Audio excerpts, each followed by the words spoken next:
Travelling माझा आवडता विषय आणि त्याचमुळे मी याच ट्रॅव्हल इंडस्ट्रीमध्ये फुल टाईम माझं करिअर करतो आहे.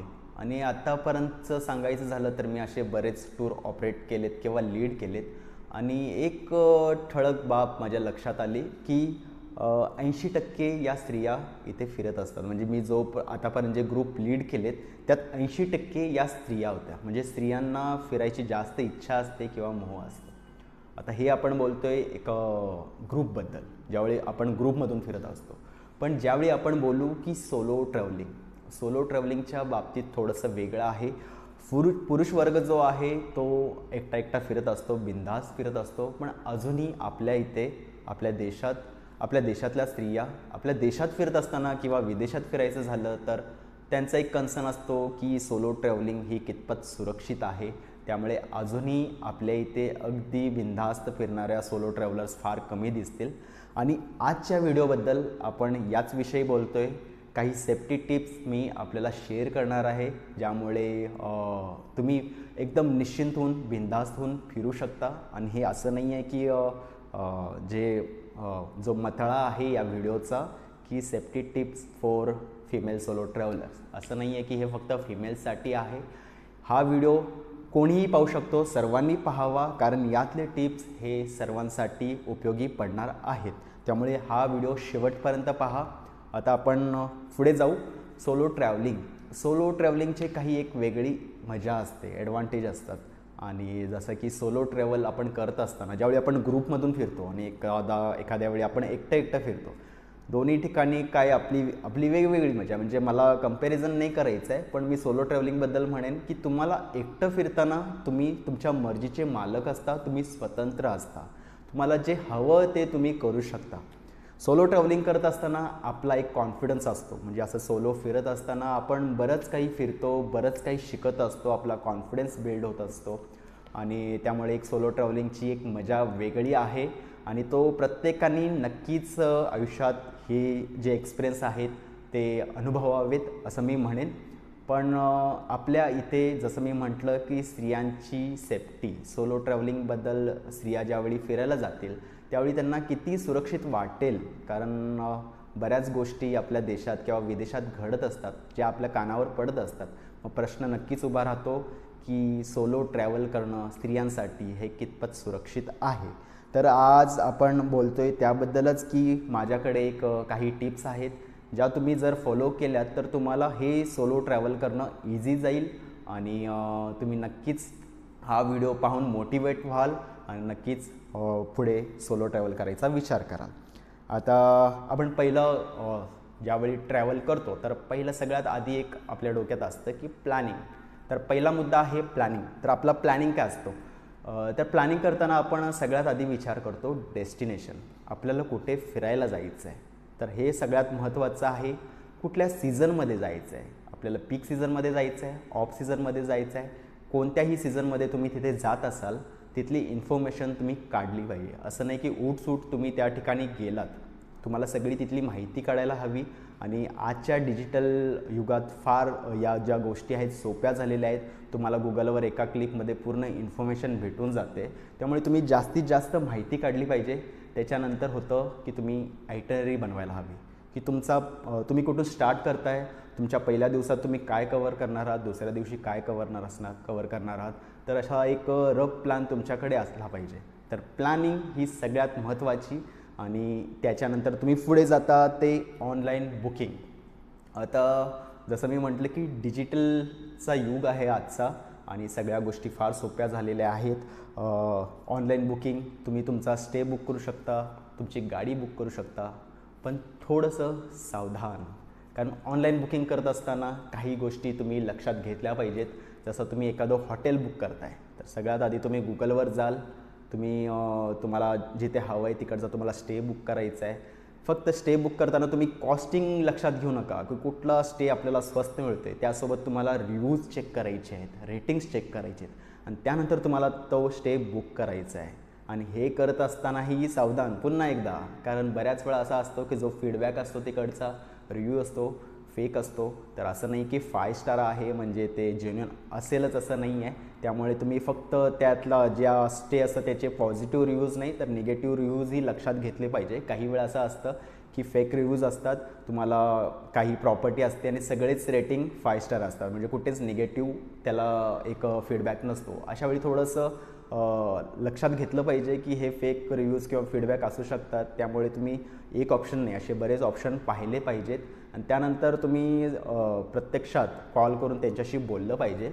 माझा अनुभव सांगतो, ज्यावेळी तुम्ही कॉल करून बोलता त्याही वेळी तुमची फसवणूक होऊ शकते. माझ्यावेळी असं 2दा झालं आहे. मला तो गुगलवर नंबर भेटला, रेटिंग्स रिव्ह्यूज फार चांगले होते, मी फोटोज पाहिले, फोटोजही फार छान होते.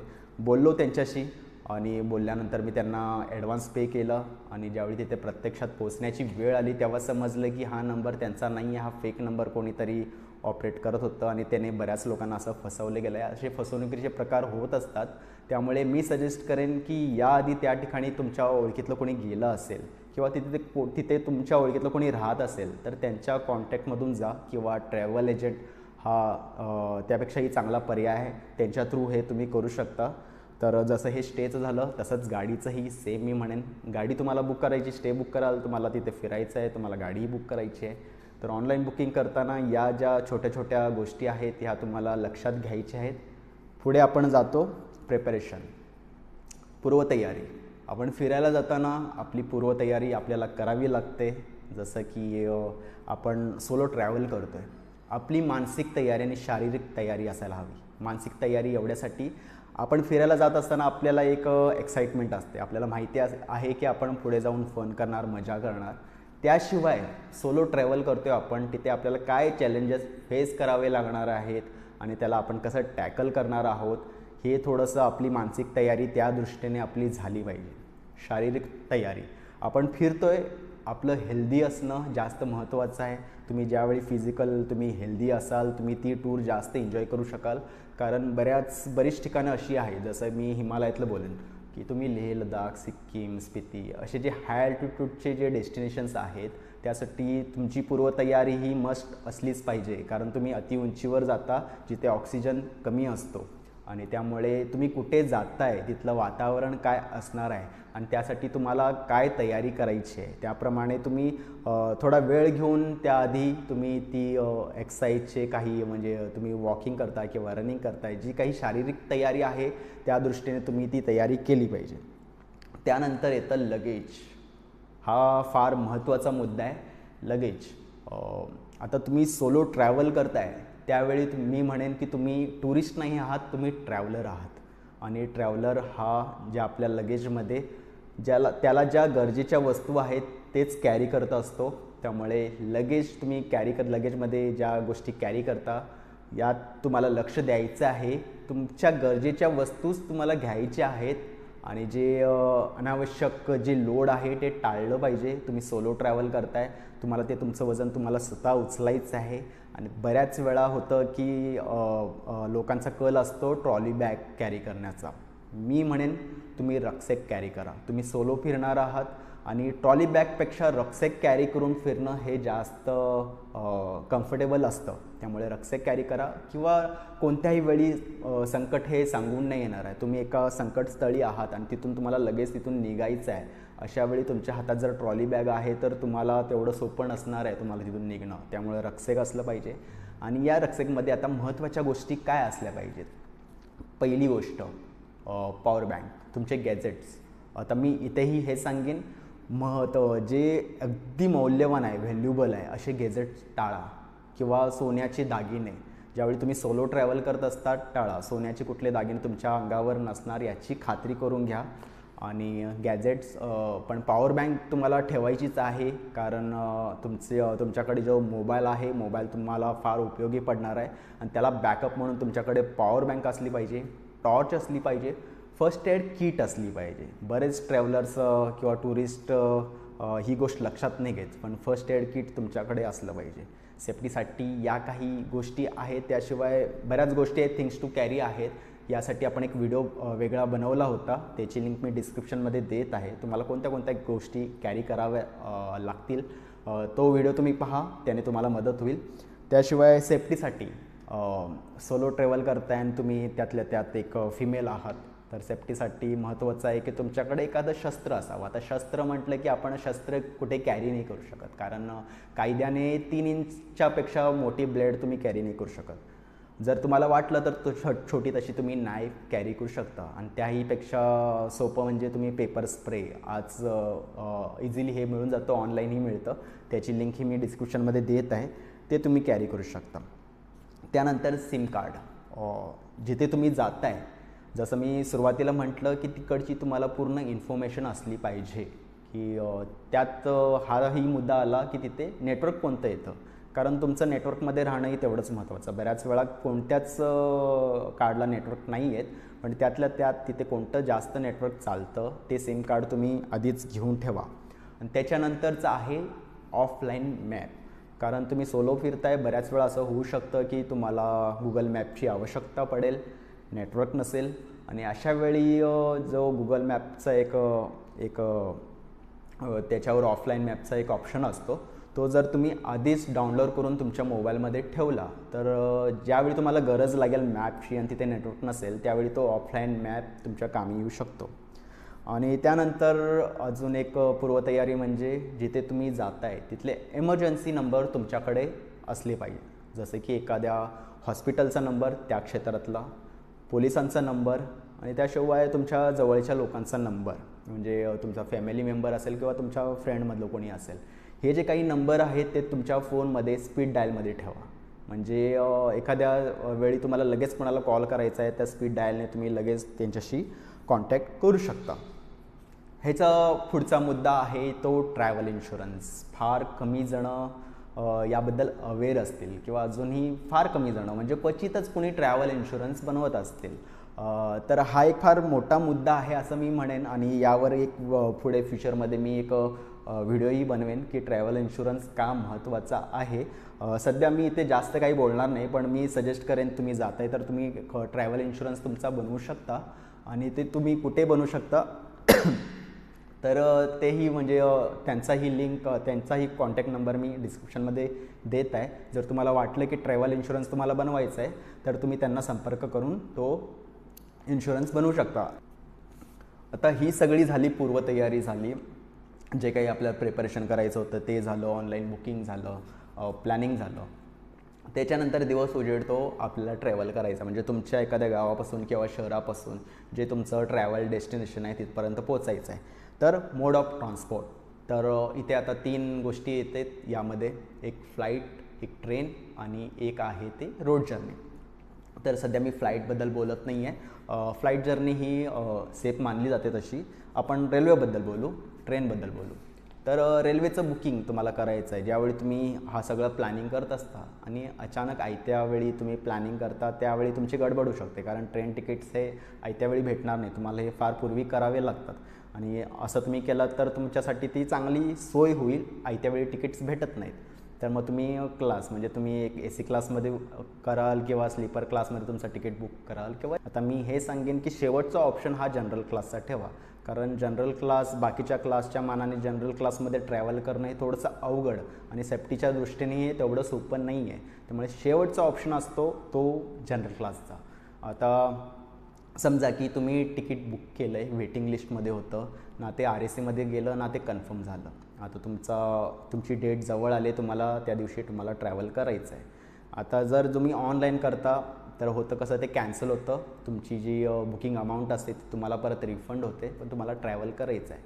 अशा वेळी तुम्ही काय करू शकता, तुम्हाला आता ट्रॅव्हल करायचंच आहे, तुम्ही साध्या विंडोमधून, रेल्वेच्या विंडोमधून जिथे तुम्ही जाता फिजिकली, तुम्ही जनरल क्लासचं तिकीट घ्या. तुम्ही जनरल क्लासमध्ये न चढता स्लीपर क्लासमध्ये चढा. TC ज्यावेळी तुम्हाला दिसेल, TCला प्रत्यक्षात जाऊन भेटा, त्यांना तुमची अडचण सांगा. आणि सहजा होतं, म्हणजे बऱ्याच वेळी होतं की TC स्त्रियांना थोडीशी प्रायोरिटी देतात. आणि त्यात तुम्ही एकट्या असाल तर बऱ्याच वेळा कसं होतं की काही तिकीट्स कॅन्सल झालेले असतात, काही सीट्स मोकळ्या झालेल्या असतात. अशा वेळी TC तुम्हाला ती सीट प्रोव्हाइड करून देऊ शकतो. हे झालं आयत्या वेळी करायचा जुगाड. तर मी हे सजेस्ट करेन की या सगळ्या गोष्टी तुम्ही एक 2-3 महिने आधीच बुक करून ठेवा, म्हणजे आयत्या वेळी ही अशी गफलत होणार नाही. तर रेल्वेचं झालं, त्यानंतर झालं रोड जर्नी. आता रोड जर्नीने तुम्ही इथून तिथे ट्रॅव्हल करताय, मग तो पब्लिक ट्रान्सपोर्ट असेल किंवा तुमची स्वतःची गाडी असेल किंवा मग एक प्रायव्हेट तुम्ही गाडी बुक करताय. ज्यावेळी तुम्ही ही रोड जर्नी करताय त्यावेळी मी सांगेन की तुमची ट्रॅव्हल जर्नी इथून सुरू झालेली आहे. कुठलीही गाडी असू दे, जिथे तुम्ही त्या गाडीत बसता त्या गाडीचा नंबर नोट करून ठेवा आणि शक्य असेल तर तुमच्या जवळच्या लोकांना तो नंबर शेअर करून ठेवा. दुसरी गोष्ट, तुम्ही ट्रॅव्हल करत असताना तुमचं GPS लोकेशन ऑन करून ठेवा आणि ते GPS लोकेशन तुमच्या जवळच्या लोकांना शेअर करा, जेणेकरून त्या लोकांना, तुमच्या फॅमिली मेंबर्सला हे अपडेट मिळत राहतील आणि त्यांना एक अंदाज येईल की तुम्ही कुठे आहात. आणि आता एक प्रश्न येतो की GPS जर कायम ऑन ठेवला तर बॅटरी लगेच डिस्चार्ज होणार आहे. त्यासाठीच मी म्हटलं की तुमच्याकडे जी बॅटरी बॅकअप असेल ती असणं गरजेचं आहे. त्यासाठीच तुम्हाला पॉवर बँक कॅरी करायला सांगते आणि पॉवर बँक कॅरी करताना ज्याची कॅपॅसिटी जास्त आहे अशीवाली पॉवर बँक तुम्ही विकत घेऊ शकता, तुम्ही सोबत बाळगू शकता. आता पुढचा मुद्दा म्हणजे स्टे. तुम्ही ऑनलाईन आधीच बुकिंग केली असेल तर एक वेगळी गोष्ट आहे. तुम्ही आता जिथे बुकिंग केलं आहे तिथे जाऊन तुम्ही राहणार आहात. पण जसं तुम्ही एअरपोर्टवर उतरलात, रेल्वे स्टेशनवर उतरलात किंवा बसस्टँडवर उतरलात, बऱ्याच वेळा आपण एक बॅकपॅकिंग ट्रिप करत असतो. बॅकपॅकिंग ट्रिपमध्ये आणि जे सोलो ट्रॅव्हलर्स असतात ते बॅकपॅकिंग ट्रिप हे जास्त करून करतात. मग त्यात काय असतं की पूर्वनियोजित नसतं. तुम्ही आयत्या वेळी सगळं एक्सप्लोअर करत असतात. म्हणजे आयत्या वेळी तुम्ही तिकीट काढलं, आयत्या वेळी तुम्ही पब्लिक ट्रान्सपोर्ट यूज केला, तिथे जाऊन तुम्ही एखादं हॉटेल शोधता. मग अशा वेळी होतं काय, तुम्ही एअरपोर्टवर उतरलात किंवा रेल्वे स्टेशनवर उतरला, तुम्ही तिथून एखादी टॅक्सी करता. टॅक्सी करून मग तुम्ही टॅक्सी ड्रायव्हरची तुम्ही मदत घेता. टॅक्सी ड्रायव्हरला तुम्ही सांगता मला अमुक तमुक बजेटमध्ये चांगलं हॉटेल एखादं दाखवा. मग तर टॅक्सी ड्रायव्हर तुम्हाला घेऊन जातो. बऱ्याच वेळा तुम्हाला जेन्युअनली ड्रायव्हर मिळतात, तुम्हाला बजेटमध्ये चांगले हॉटेल्स मिळूनही जातात. पण मी म्हणेन की शक्यतो हे टाळा. कारण कसं होतं की टॅक्सी ड्रायव्हर त्यांचे एक कमिशन ठरलेलं असतं काही हॉटेल्सशी आणि बऱ्याच वेळा कसे असतात, हे जे हॉटेल्स असतात ते थोडेसे बजेट कमी असतं त्यांचं आणि बऱ्याच वेळा त्या बजेट कमी असतं म्हणजे लो कॉस्ट असते, तर सेफ्टीचे जे कन्सर्न असतात त्याची जी रेटिंग असते ती थोडीशी डाऊन असते. त्यामुळे या बाबतीत तुम्हाला सावध राहिलं पाहिजे. त्यामुळे मी म्हणेन की शक्यतो हे टाळा. तुम्ही आधी ऑनलाईन बुकिंग केली असेल, रेटिंग रिव्ह्यूज बघितले असतील आणि तुम्ही कॉन्फिडंट असाल, ही गोष्ट वेगळी आहे. आणि चांगला पर्याय म्हणजे तुम्ही ट्रॅव्हल एजंटकडून हे बुकिंग करू शकता किंवा तुमच्या ओळखीतलं जे आधी तिथे गेले आहेत किंवा जे तुमच्या ओळखीतलं तिथे कोणी राहत आहे तर त्यांना विचारपूस करून हे बुकिंग तुम्ही करू शकता. आता यात झालं की तुम्ही आता कुठे राहताय. बऱ्याच वेळा एखादं ते प्रीमियम हॉटेल असेल किंवा मग लॉज असेल, होमस्टे असेल किंवा डॉर्मेटरी असेल. अगदी ते प्रीमियम हॉटेल असेल तर तसं काही निश्चिंत राहिलं पाहिजे तुम्ही, कारण त्यांची जेवढी बजेट जास्त आहे, कॉस्ट जास्त आहे, त्याचे प्रीमियम हॉटेल आहे म्हणजे त्या गोष्टीत त्या चौकटीत ते सेफ्टीला थोडंसं प्रायोरिटी देत असतात. त्यामुळे तशी घाबरण्याची गरज नाही आहे. पण जेवढं आपण बजेट कमी बघतो एखाद्या स्टेसाठी, मग तिथे तुम्हाला थोडंसं चौकस राहून तुम्हाला विचार करायला हवा की आपण पैसे कमी देतोय पण आपल्याला तिथे जी आपल्याला हवी आहे ती सेफ्टी आपल्याला तिथे मिळणार आहे का. मग त्यासाठी ज्यावेळी आपण सोलो फिरत असतो, सोलो फिरणाऱ्या ट्रॅव्हलर्स जे असतात ते मोस्टली डॉर्मेटरी, त्यांच्यासाठी मीही ॲडवाईस करेन.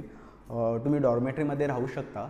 पण बऱ्याच ठिकाणी आता हा मुलांसाठी किंवा पुरुषांसाठी जास्त करून असा प्रश्न उभा नाही राहत, ते कुठेही डॉर्मेटरीत राहू शकतो. पण स्त्रियांसाठी अजून असं वेगळं फिमेल डॉर्मेटरी असं फार कमी ठिकाणी आहेत. त्यातल्या त्यात मी म्हणेन की जे पॉप्युलर टुरिस्ट डेस्टिनेशन्स आहेत तिथे झोस्टेल जर तुम्हाला माहिती असेल, एक डॉर्मेटरीचीच एक स्टे चेन आहे जे बऱ्याच ठिकाणी त्यांचे झोस्टेल जे डॉर्मेटरीज आहेत त्या आहेत. तर त्याची लिंक मी डिस्क्रिप्शनमध्ये दिली आहे. तुम्ही झोस्टेलचा विचार करू शकता आणि झोस्टेलमध्ये त्यांची जी डॉर्मेटरी असते तिकडे जे सेफ्टीचे प्रायोरिटीमध्ये त्यांनी ते रेटिंग्स त्यांचे छान आहेत. त्यामुळे तुम्ही निश्चिंतपणे हॉस्टेल बुक करू शकता. तर स्टेचं झालं. त्याच्यानंतर आपण पुढे जातो आहे की ज्यावेळी तुम्ही फिरायला निघता, आउटफिट म्हणजे तुमचे कपडे कसे असायला हवे. आता आपण कपडे घालतो हे सर्वस्वी स्वतःचा त्यांचा निर्णय असला पाहिजे की आपण काय कपडे घातले पाहिजे. पण बऱ्याच वेळा आपल्या देशात अजूनही काही भाग असा आहे जिथे थोडेसे तोकडे कपडे घातल्याने थोडंसं वेगळ्या नजरेनं पाहिलं जातं किंवा मी म्हणेन की वाईट नजरेनंही पाहिलं जातं. त्यामुळे काही अशा घटनांना टाळण्यासाठी तुम्ही थोडेसे डिसेंट म्हणजे अंगभर कपडे घातले पाहिजेत. जसं की मंदिरातही जाता तुम्ही, मंदिरातला जो ड्रेस कोड असतो तो फॉलो केला पाहिजे. त्यानंतर आहे तिकडचा लोकल ट्रान्सपोर्ट. आपण याआधी मोड ऑफ ट्रान्सपोर्टचा मुद्दा घेतला होता, जिथे आपण फ्लाईट, रेल्वे किंवा आपण म्हणजे जिथून तुमच्या शहरापासून त्या ट्रॅव्हल डेस्टिनेशनपर्यंत पोहोचण्याचा जो मार्ग होता.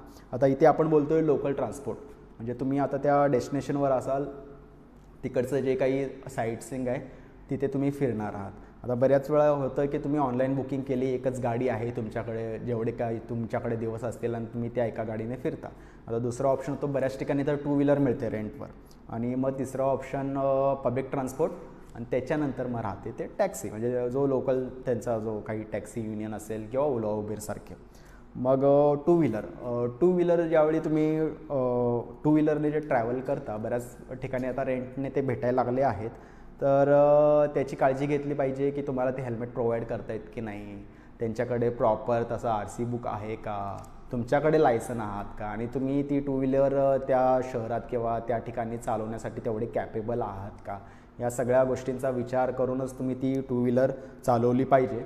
त्याच्यानंतर पब्लिक ट्रान्सपोर्टचाही म्हणजे सुरुवातीला मी ज्यावेळी बोललो प्लॅनिंगबद्दल, त्यावेळी तुम्हाला ही माहिती असली पाहिजे की तिथे पब्लिक ट्रान्सपोर्ट कसा आहे, कुठून कुठपर्यंत आहे, कोणत्या वेळेत चालू असतो, आणि त्याशिवाय त्यांची फ्रिक्वेन्सी काय असते. बऱ्याच वेळा पब्लिक ट्रान्सपोर्ट असतो पण भयानक गर्दी असते, आणि मग आता तो तुम्हाला निर्णय घ्यायचा आहे की अशा गर्दीतून तुम्ही ट्रॅव्हल करणार आहात की दुसरा मार्ग निवडणार आहात. त्याच्यानंतर राहतं की आपण आता एक ओला उबेर केली किंवा टॅक्सी केली, तर पुन्हा एकदा मी सांगेन, आता ज्यावेळी तुम्ही ओला उबेर किंवा तिकडची एखादी टॅक्सी करता, पुन्हा एकदा त्यांचा जो गाडीचा नंबर आहे तो नोट करा, तो तुमच्या जवळच्या लोकांना शेअर करून ठेवा. ज्यावेळी तुमची ती जर्नी स्टार्ट होते, तुमचा GPS ऑन ठेवा, तुमचा GPSचा जो लाईव्ह लोकेशन असेल ते तुमच्या जवळच्या लोकांना शेअर करा. लोकल ट्रान्सपोर्ट झालं. त्यानंतर पुढचं आहे जिथे तुम्ही फिरायला जाता तिकडचं कल्चर, मग ते फूड कल्चर असेल किंवा तिकडची जनरली जी लोकसंस्कृती असते ती, जे कल्चर असतं त्याला तुम्ही तुम्ही रिस्पेक्ट दिला पाहिजे. आणि हे करत असताना मी म्हणेन की तिकडची एक मदर टंग असते, जी मातृभाषा त्या लोकांची आहे. अर्थात आपल्याला ती काही 2-3 दिवसात शिकता नाही येणार, पण काही वाक्य आहेत, म्हणजे जसं आपण हाय हॅलो बोलतो तसं काही तुम्ही शिकून घ्या थोडंफार, जेणेकरून तिथल्या लोकांशी थोडीशी त्यांच्या जवळ होण्याचा तुम्हाला एक जवळ होण्याची संधी मिळेल. दुसरी गोष्ट फूड कल्चर. बऱ्याच वेळा आपलं फूड कल्चर त्यांचं फूड कल्चर जमीन आसमानचा फरक असतो, पण आपल्याला तिथे गेल्यावर ते अडॉप्ट करावं लागतं, आपल्याला ते खावं लागतं, आणि त्यावेळी आपण त्यांच्या त्या फूड कल्चरला नाव नाही ठेवलं पाहिजे. मी जसं म्हणते की कोणतेही त्यांचं कल्चर असेल त्याला रिस्पेक्ट दिला पाहिजे. परत एकदा त्यांची लोकसंस्कृती, त्यांचं एखादं मंदिर असेल, मॉनेस्ट्री असेल, चर्च असेल, जे काही जे त्यांचं धार्मिक स्थळ आहे तिथे जाताना तुमचा पुन्हा एकदा तुमचे कपडे कसे असायला हवेत याचा तुम्ही विचार केला पाहिजेत. म्हणजे मुद्दा सरळ म्हणजे थोडक्यात मला सांगायचं आहे की त्यांचं जे कल्चर आहे त्याला रिस्पेक्ट द्या. पुढे आहे तुमचा युअर ॲटिट्यूड. तुमचा ॲटिट्यूड कसा असायला हवा. तुम्ही पहिल्यांदा सोलो ट्रॅव्हल करताय, घाबरत करताय, तुमच्याकडे बऱ्याच नजरा असतील, चांगला वाईट नजरा दोन्ही असतील. मग अशावेळी तुमची बॉडी लँग्वेज ठरवते की तुमची जी जर्नी आहे ती किती हॅपनिंग होणार आहे. त्यामुळे जिथेही तुम्ही फिरताय त्यावेळी तुम्ही कॉन्फिडंट असला हवात. पुढचा मुद्दा आहे तुमचा ॲटिट्यूड. जिथे तुम्ही फिरताय तिथे तुम्ही कोणत्या ॲटिट्यूडने फिरताय. तुम्ही एकटे फिरताय म्हणजे तुम्ही तिकडे भीत घाबरत नाही फिरू शकत, कारण तुमच्याकडे चांगल्या वाईट नजरा दोन्ही असतील, आणि अशा वेळी तुमची बॉडी लँग्वेज फार महत्त्वाची आहे. तुम्ही कॉन्फिडंट दिसायला हवात आणि तुम्ही निडर दिसायला हवात, जेणेकरून तुमच्या वाट्याला जाण्याचं धाडस कोणी करणार नाही. त्यामुळे महत्त्वाचं आहे तुम्ही तिथे फिरत असताना तुमचा ॲटिट्यूड हा अगदी पॉझिटिव्ह असायला हवा. पुढचा मुद्दा आहे फार महत्त्वाचा, स्ट्रेंजर. आपण एकटे फिरायला जातो आणि सुरुवातीला असतं की सगळेच आपल्याला तिथे अनोळखी असतात. आता तुम्ही जसं मी सुरुवातीला म्हटलं की तुम्ही एखाद्या डॉर्मेटरीमध्ये राहायला गेलात, आता तुम्ही डॉर्मेटरीमध्ये राहायला गेलात तिथे तुम्ही एकटे नाही आहात, तिथे अजूनही बरीच लोकं आहेत. सुरुवातीला सगळे अनोळखी आहेत, पण हळूहळू ओळखी व्हायला लागतात. तुम्ही फिरता फिरता बऱ्याच लोकांशी तुमच्या ओळखी होतात.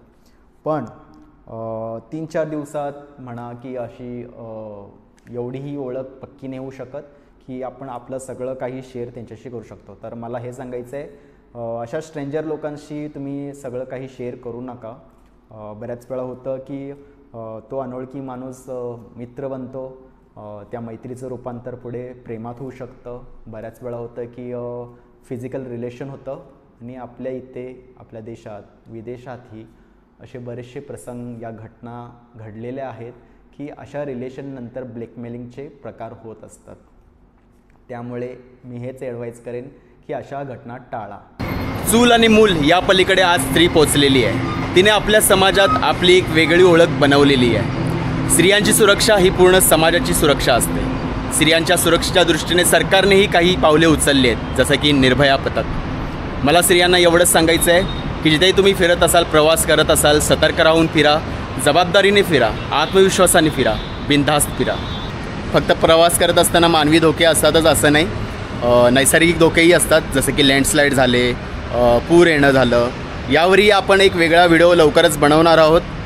त्यामुळे चॅनलला सबस्क्राईब नक्की करा. हा व्हिडिओ तुम्हाला कसा वाटला, आवडल्यास लाईक आणि शेअर करा. लवकर भेटू पुढील भागात. Good bye.